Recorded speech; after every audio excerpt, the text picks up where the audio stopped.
ഒരു സെറ്റ് എന്ന് പറയുമ്പോൾ അതിനകത്ത് നമ്മൾ കാണാത്ത എത്രയോ പേര് ബാക്ക് സ്റ്റേജിൽ വർക്ക് ചെയ്യുന്നുണ്ട്. അപ്പം എനിക്ക് വന്നപ്പോ എനിക്കൊരു എന്താ പറയാ ഒരു അത്ഭുതമായിരുന്നു. എത്ര പേരാണ് സെറ്റിലുള്ളത്, നമുക്ക് പേര് പോലും അറിയില്ല. പക്ഷെ ഒരു ചേട്ടൻ ഇവിടുന്ന് വരുന്നു, ഒരു ചേട്ടൻ നമുക്ക് ഓരോന്ന് ഹെൽപ്പ് ചെയ്തു വരുന്നു. Behind the camera assistant directors ആയാലും മാനേജേഴ്സ് ആയാലും കുറെ ആൾക്കാരുണ്ട്. അത് കണ്ടപ്പോൾ എനിക്ക് മനസ്സിലായി അവരുടെ ഹാർഡ് വർക്ക് എങ്ങനെയാണ്. ഇപ്പൊ നമ്മൾ അഭിനയിക്കുന്നു, നമ്മുടെ പാട്ട് കഴിഞ്ഞു. പക്ഷെ അവർക്ക് തലേ ദിവസം രാത്രി തന്നെ ഒന്നും ചാർട്ട് ചെയ്ത് വെക്കുക, രാവിലെ നേരത്തെ എണീക്കുക. അവർക്ക് ബേസിക്കലി എല്ലാ കാര്യങ്ങളും അവര് നമ്മളെക്കാട്ടിലും കൂടുതൽ വർക്ക് അവരാണ് ഇതിനകത്ത് ഇടുന്നത്. അപ്പൊ എനിക്ക് അവരുടെ ഹാർഡ് വർക്ക് കണ്ട്, ഡിറ്റർമിനേഷൻ കണ്ട് എനിക്ക് എന്താ പറയാ, നമുക്കും ഇത്രയും നമ്മൾ എന്താ പറയാ ഹാർഡ് വർക്ക് നമ്മൾ ചെയ്യുന്നില്ലെങ്കിൽ തന്നെ ഒരളവിന് അവരുടെ രീതിയിൽ നമ്മൾ എത്തുക, അങ്ങനെ ഒരു ഇതെനിക്ക് തോന്നി. ഇന്ദ്രൻ ചേട്ടൻ എന്ത് പറഞ്ഞു? എനിക്ക് അങ്കിളിനെ മുമ്പേ പരിചയമുണ്ട്. ഞാൻ മുമ്പേ എന്നോട് പറഞ്ഞു പൊടിക്കുഞ്ഞായിരുന്നപ്പോ പോലെ കണ്ടിട്ടുണ്ട്, പക്ഷെ ഇപ്പോഴാണ് ഈ ലൊക്കേഷൻ വന്നപ്പോൾ ആ കഥയൊക്കെ എന്നോട് ഇന്ന് പറഞ്ഞു. ഞങ്ങൾ കുറെ ഇരുന്ന് സംസാരിച്ചു. അപ്പൊ ആ കഥകൾ പറഞ്ഞു. ഇവിടെ വന്നപ്പോഴാണ് ഞാൻ കാണുന്നതെന്നൊക്കെ എന്നോട് പറഞ്ഞു. അപ്പോൾ ഉണ്ടായ ഒരു അനുഭവമാണ് ഞാൻ ചോദിക്കുന്നത്. ഞാൻ അങ്കിളിനെ കണ്ടപ്പോൾ എനിക്ക് വളരെ സന്തോഷമായിരുന്നു. വെച്ചാൽ കംഫർട്ടബിൾ ആയിട്ടൊരു ആളാണ്. അത് അങ്കിൾ നല്ല സ്വീറ്റ് ആയിട്ടുള്ള ക്യാരക്ടറാണ്. അപ്പൊ എനിക്ക് കംഫർട്ടബിൾ ആയിരുന്നു അങ്കിളുടെ കൂടെ ഒരു സ്ക്രീൻ സ്പേസ് ഷെയർ ചെയ്യാൻ വേണ്ടിയിട്ട്. അതാണ് എനിക്ക് ഹാപ്പി ആയിരുന്നു അങ്കിളിനോട്. അത് പേടി അങ്ങനെ എന്താ പറയുക, പേടിച്ച് നിൽക്കുക അങ്ങനെയൊന്നുമില്ല. അങ്കിള് നന്നായിട്ട് വെൽക്കം ചെയ്തു.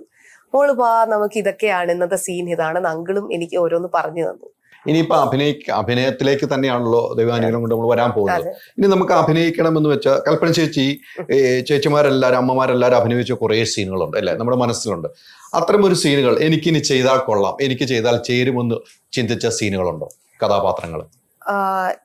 എനിക്ക് അങ്ങനത്തെ ക്യാരക്ടേഴ്സ് ചെയ്യാം, അല്ലാതെ അതുപോലെ അത്തരം ഒരു അത് എനിക്കൊന്ന് ചെയ്താലും കൊള്ളാം, എന്ത് ക്യാരക്ടറാണെന്നല്ലേ. ക്യാരക്ടർ എനിക്ക് അതുപോലെ വരുമോന്ന് എനിക്ക് സത്യം പറഞ്ഞ അറിയുന്നത് വെച്ചാൽ അവരുടെ വരൂല. അതെ, എത്തില്ല. എത്ര ഓടിയാലും എത്തില്ല. അപ്പൊ എത്താൻ ട്രൈ ചെയ്യുക. എന്താന്ന് പറഞ്ഞു കഴിഞ്ഞാൽ എനിക്ക് മിനുവിന്റെ സ്പിരിറ്റിലെ ക്യാരക്ടർ, സ്പിരിറ്റ് എന്ന് പറഞ്ഞ ക്യാരക്ടർ എനിക്ക് ഭയങ്കര ഇഷ്ടമാണ്. ആ പടത്തിൽ ആ സീരിയസ് ആയിട്ടുള്ള റോൾ എനിക്ക് ഭയങ്കര ഇഷ്ടമായിരുന്നു. പിന്നെ കാർത്തൂന്റെ ശ്രീകൃഷ്ണപുരത്തെ നക്ഷത്ര തിളക്കത്തിലെ ആ കോമഡി എനിക്ക് ഭയങ്കര ഇഷ്ടമാണ്. അത് ഇപ്പൊ ചെയ്യുന്ന ക്യാരക്ടേഴ്സ് പോലെ അല്ല, കാർത്തൂന്റെ അപ്പോഴത്തെ ആ ക്യാരക്ടർ ഭയങ്കര ഡിഫറെന്റ് ആയിരുന്നു. അപ്പൊ എനിക്ക് അത് ഭയങ്കര ഇഷ്ടമാണ്.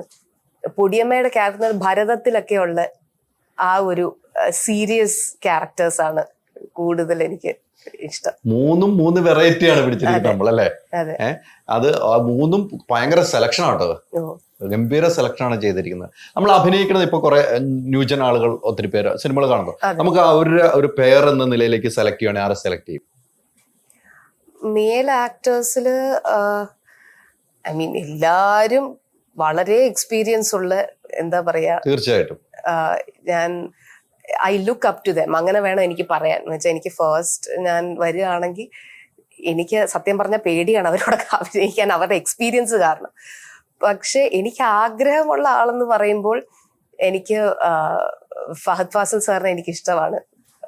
പിന്നെ എനിക്ക് ഇപ്പോഴത്തെ ട്രെൻഡിങ് ആയിട്ട് പറയണമെങ്കിൽ ഇനി ഫഹദ് ഫാസിൽ സാറിന്റെ എല്ലാം, തമിഴിലായാലും തെലുഗുലായാലും മലയാളത്തിലായാലും ആ വേരിയേഷൻ, അത് നമുക്ക് ഓരോന്നിനും നല്ല വെറൈറ്റി ഉണ്ട്. അപ്പൊ എനിക്ക് അതാണ് ഇപ്പോഴത്തെ ഇതിലെനിക്ക് തോന്നുന്നത്. എല്ലാവരുടെയും കൂടെ നമുക്ക് അഭിനയിക്കണം, എല്ലാവരുടെ കൂടെ അഭിനയിക്കണം. പക്ഷെ സ്പെസിഫിക് ആയിട്ട് ചോദിച്ചത് കാരണം ഒരു പേര് ഞാൻ പറഞ്ഞു, നമ്മൾ എല്ലാവരുടെയും കൂടെ അഭിനയിക്കാൻ തന്നെയാണ് വന്നിരിക്കുന്നത്. ഇനി അതിന്റെ പേരിൽ മറ്റു എല്ലാവരുടെയും കൂടെ അഭിനയിക്കാൻ ഞങ്ങൾ റെഡിയാണ്. ഞാൻ റെഡിയാണ്. ഒരു മാറ്റമില്ല. നല്ല കഥകൾ തന്നെ നല്ല പ്രൊഡക്ഷൻ ആയിരിക്കും. അത് രണ്ടും നമുക്ക് വേണമല്ലോ. സിനിമ തുടങ്ങി നിന്നു പോകരുതല്ലോ. പ്രൊഡക്ഷൻ നല്ലതാണെന്ന് എപ്പോഴും ചിന്തിക്കുക. അതൊക്കെ അമ്മമാര് പറഞ്ഞു തന്നിട്ടുണ്ട്. പ്രൊഡക്ഷൻ നമ്മൾ ആദ്യം നോക്കുന്ന പ്രൊഡക്ഷൻ തന്നെ നോക്കണം. നമ്മളൊരു അഭിനയിച്ച സിനിമ പൂർത്തീകരിക്കാതെ പോയി നമുക്കായിരിക്കുമല്ലോ നഷ്ടം. അവർക്കൊന്നും ഉണ്ടാകാൻ പോകുന്നില്ല. അവരവിടെ വെച്ച് നിർത്തിയിട്ട്. അപ്പം പ്രൊഡക്ഷനും സംവിധായകരും നല്ല സ്ക്രിപ്റ്റ് വായിക്കഴിഞ്ഞാൽ എല്ലാ നായകന്മാരുടെ കൂടെ അഭിനയിക്കാൻ ഇവിടെ റെഡിയാണ്. നിങ്ങൾ കഥയായിട്ട് ഇങ്ങ് പോരെ അല്ലേ. പക്ഷെ കഥ കേൾക്കാനൊക്കെ സമയം കൊടുക്കണുണ്ട്. പെട്ടെന്ന് വന്ന് ഈ പറഞ്ഞെന്നും പറഞ്ഞു കഥയായിട്ട് വന്നേക്കല്ലേ. അതും കൂടി കേട്ടോ. ചേട്ടൻ തന്നെ എല്ലാം പറഞ്ഞു. അപ്പൊ എനിക്ക് പറയണ്ടല്ലോ, ഞാൻ പറയുന്നില്ല, ചേട്ടൻ പറഞ്ഞു. ഇത് തന്നെയാ കൽപ്പന ചേച്ചി എന്നോട് പറയാറുള്ളത്. കൃത്യമായിട്ട് പറഞ്ഞു. അതല്ലേ, അങ്ങനെയല്ല നമ്മൾ പറയേണ്ടത്. അതാണ് കറക്റ്റ്. ഈ പറയുന്നത് പോലെ നമ്മൾ ഈ കൽപ്പന ചേച്ചിയുടെ കാലഘട്ടത്തിൽ അഭിനയിച്ച കൽപ്പന ചേച്ചിയുടെ ഏറ്റവും പേര് എന്ന് പറയുമ്പോൾ നമുക്ക് ജഗതി ചേട്ടനുമായിട്ടുള്ള കോമ്പിനേഷൻ നമുക്ക് ജീവിതത്തിൽ മറക്കാൻ പറ്റില്ലാത്ത കോമ്പിനേഷൻ. അതൊരു വല്ലാത്ത ഒരു കോമ്പിനേഷൻ ആയിരുന്നു. നമുക്ക് അസൂയ തോന്നുന്ന കോമ്പിനേഷൻ അവർ തമ്മിലുള്ള. അല്ല, ജഗതി ചേട്ടൻ ഇപ്പോൾ വയ്യാതെ അദ്ദേഹം ആക്സിഡന്റ് പറ്റിക്കിടക്കുകയാണ്. ആ രണ്ടുപേരെ നഷ്ടം നികത്താൻ ഇന്ന് വരെ മലയാള സിനിമയ്ക്ക് ആരെയും കൊണ്ടും കഴിഞ്ഞിട്ടില്ല എന്നാണ് എനിക്ക് പറയുന്നത്. രണ്ടുപേരുടെയും ഒരു മാറ്റമില്ല. രണ്ടുപേരെ നഷ്ടം നികത്താൻ ആർക്കും ഒരു അഭിനേതാക്കൾക്കും കഴിഞ്ഞിട്ടില്ല എന്ന് ഞാൻ വിശ്വസിക്കുന്നു. മോളും അങ്ങനെ തന്നെ വിശ്വസിക്കുന്നതല്ലേ? ഞാൻ വിശ്വസിക്കുന്നു. പിന്നെ അത് മാത്രമല്ല, ഓരോ നടന്മാരുടെയും നടിമാരുടെയും ശൈലി വേറെയാണ്. നമ്മൾ അവരവരെ തനിച്ചെടുത്ത് നിർത്തി കഴിഞ്ഞാൽ, ഇപ്പോ മിനുവിന്റെ ആയാലും ഇപ്പോ മഞ്ജു പിള്ള ചേച്ചിയുടെ ആയാലും എല്ലാവരുടെയും അവരവരുടെ ഒരു ശൈലി വേറെയാണ്. അപ്പോൾ അവർക്ക് അവര് മാത്രമേ ഉള്ളൂ. അപ്പോ പക്ഷെ മിനുവിന്റെയും ജഗതി അങ്കിളുടെയും കാര്യം പറഞ്ഞു കഴിഞ്ഞാൽ അവർക്ക് അവര് മാത്രമേ ഉള്ളൂ. അല്ലാതെ അവിടെ ആ സ്പേസ് നമ്മൾ ഫില്ല് ചെയ്യാൻ വേണ്ടി വേറെ ആര് വന്നാലും ശരിയാവില്ല. അവര് വന്നാൽ മാത്രമേ ശരിയാവും. പക്ഷെ അത് കാരണം ഇപ്പോഴത്തെ ആക്ടേഴ്സ് അതിന് എന്താ പറയാ, ആ ലെവലിൽ എത്തുന്നില്ല എന്നല്ല. എല്ലാരും അവരുടേതായ പാർട്ട് അവര് മനോഹരമായിട്ട് ചെയ്യുന്നുണ്ട്. അപ്പൊ അത് ചെയ്യണം. പക്ഷെ ഇവരുടെ പാർട്ട് ആർക്കും നികത്താൻ പറ്റില്ല, ഒരിക്കലും പറ്റില്ല.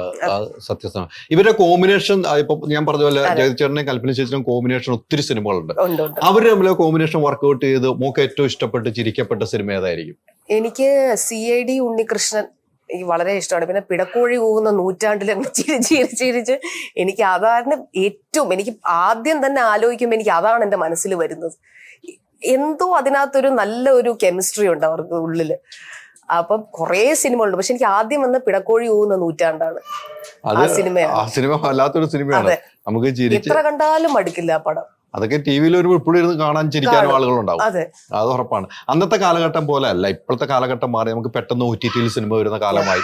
30 ദിവസം കഴിയുമ്പോൾ OTT-യിലേക്ക് സിനിമ വരും. ദിവസങ്ങളൊക്കെ മാറ്റിയിട്ടുണ്ട്. ഈ OTT-യിലേക്ക് സിനിമ വരുന്നത് ഗുണമായിട്ട് വല്ലതും നമ്മൾ നോക്കിയിട്ടുണ്ട്? ഗുണമാണോ അത് മലയാള സിനിമയ്ക്ക് ദോഷമാണോ? അങ്ങനെ വല്ലതും ചിന്തിച്ചിട്ടുണ്ടോ? എനിക്ക് ബേസിക്കലി എന്റെ ഒരു ഇതിൽ ഞാൻ ആലോചിക്കുമ്പം കോവിഡ് സമയത്താണല്ലോ നമുക്ക് അറിയപ്പെടുന്നത്. എനിക്ക് തോന്നുന്നു കുറച്ചുകൂടി നല്ലതാണെന്ന് തോന്നുന്നു. ബിക്കോസ് ഇപ്പം അബ്രോഡിലുള്ള ആൾക്കാർക്കായാലും ഇപ്പൊ തിയേറ്ററിൽ പെട്ടെന്ന് ആക്സസ് ചെയ്യാൻ പറ്റാത്ത ആൾക്കാർക്കായാലും നമുക്ക് വീട്ടിൽ ഇരുന്ന് കാണാം. അത് മാത്രമല്ല, നമുക്ക് എത്ര പ്രാവശ്യം വേണമെങ്കിലും കാണാം. നമുക്ക് സബ്സ്ക്രൈബ് ചെയ്ത് കഴിഞ്ഞാൽ ആ പ്ലാറ്റ്ഫോമിൽ നമുക്ക് എത്ര പ്രാവശ്യം വേണമെങ്കിലും ആ മൂവി നമുക്ക് കാണാം. അത് മാത്രമല്ല, ഇപ്പോ ഓരോ സ്ഥലത്തിരിക്കുന്ന ആൾക്കാർക്കും അത് കാണാം. അപ്പൊ അത് കാരണം ഇപ്പൊ തിയേറ്ററിനെ മാത്രം ആശ്രയിക്കുക എന്നല്ല, തിയേറ്ററിൽ പോകുന്ന ഒരു വേറൊരു എക്സ്പീരിയൻസ് ആണ്. ഞാനും OTT കാണുമെങ്കിലും ഞാൻ ആദ്യം ഒരു സിനിമ എനിക്ക് കാണണമെങ്കിൽ ഞാൻ തിയേറ്ററിൽ പോയേ കാണും. അത് കഴിഞ്ഞാൽ പിന്നെ OTT-യിൽ കാണാറുള്ളൂ. പക്ഷെ തിയേറ്ററിനെ വെച്ച് കമ്പയർ ചെയ്യാൻ നമുക്ക് OTT-യെ പറ്റില്ല. പക്ഷെ OTT-ക്ക് തനിച്ചൊരു ഫാൻ ബേസ് ഉണ്ട്. അതിന്റെ ചില പോസിറ്റീവ്സ് ഉണ്ട് അതിന്. പണ്ടൊക്കെ പറയുന്നത് വെള്ളിയാഴ്ച ഒരു താരത്തിന്റെ ഉദയം എന്നാണ് പറയുന്നത്. വെള്ളിയാഴ്ച ദിവസമാണ് ഒരു താരത്തിന്റെ ആദ്യ ഷോയ്ക്ക് ഒരു താരം ഉണ്ടാവുന്നു. അന്ന് ആ സമയം അറിയാം നമുക്ക്. ഇപ്പം വെള്ളിയാഴ്ച എന്നില്ല, വ്യാഴാഴ്ച ശനിയാഴ്ച ഒക്കെ റിലീസ് അങ്ങനെയൊന്നുമില്ല. ആ അന്നത്തെ ഒരു റിലീസ് മൂഡ് തന്നെയാണ് നല്ലതെന്ന് എനിക്ക് തോന്നുന്നു. കാരണം കുറച്ച് തിയേറ്ററിൽ റിലീസ് ഉണ്ടാവുള്ളൂ, കുറെ സിനിമകൾ ഉണ്ടാകില്ല, പ്രേക്ഷകർക്ക് എല്ലാ സിനിമയും കാണാനുള്ള അവസരം ലഭിക്കുന്നു. ഇപ്പൊ ഒരു വെള്ളിയാഴ്ച അല്ലെങ്കിൽ വ്യാഴാഴ്ച സിനിമകൾ 10, 15, 20 സിനിമയൊക്കെ എല്ലാ സിനിമയും കാണാനുള്ള അവസരം ലഭിക്കുന്നില്ല. അത് നല്ല സിനിമയാണെങ്കിൽ പോലും നമുക്ക് കണ്ടെത്താൻ പറ്റുന്നില്ല. അങ്ങനത്തെ ഒരു അവസ്ഥയൊക്കെ വരുന്നുണ്ട്. അത്തരം ഒരു റിലീസിനെ കുറിച്ച് മോൾ എന്തെങ്കിലും ചിന്തിച്ചിട്ടുണ്ടോ? ഇങ്ങനെ പെട്ടെന്ന് റിലീസ് വരുമോ? ഇല്ല, ഞാൻ അങ്ങനെ ചിന്തിക്കാറില്ല അതിനെപ്പറ്റി. എന്താന്ന് വെച്ചാൽ എല്ലാം നടക്കേണ്ട സമയത്ത് നടക്കും. അപ്പൊ ആ രീതിയിൽ നടന്നുകൊണ്ടിരിക്കുകയാണ്. പിന്നെ ഇപ്പോ സോഷ്യൽ മീഡിയ ഒക്കെ ഉള്ളത് കാരണം എല്ലാവരും എക്സ്പോഷർ ഉണ്ട്. അപ്പൊ അത് കാരണം മാത്രമല്ല, ഇപ്പൊ ഇത്രയും സിനിമകൾ റിലീസ് ചെയ്യാൻ കാരണം തന്നെ പുതുമുഖങ്ങൾ വരുന്നുണ്ട് എല്ലാ പ്ലാറ്റ്ഫോമിൽ നിന്നും. ഇപ്പൊ യൂട്യൂബിൽ നിന്നാണെങ്കിലും പിന്നെ ടിക്ടോക്കിൽ നിന്നാണെങ്കിലും ഇൻസ്റ്റാഗ്രാമിൽ നിന്നാണെങ്കിലും കുറെ ആൾക്കാർക്ക് അവർക്ക് ഈ ഇൻഡസ്ട്രിയിലേക്ക് വരാൻ പറ്റുന്നുണ്ട്. അപ്പൊ അതൊരു നല്ല ഓപ്പർച്യൂണിറ്റി ആണെന്ന് എനിക്ക് തോന്നുന്നുണ്ട്.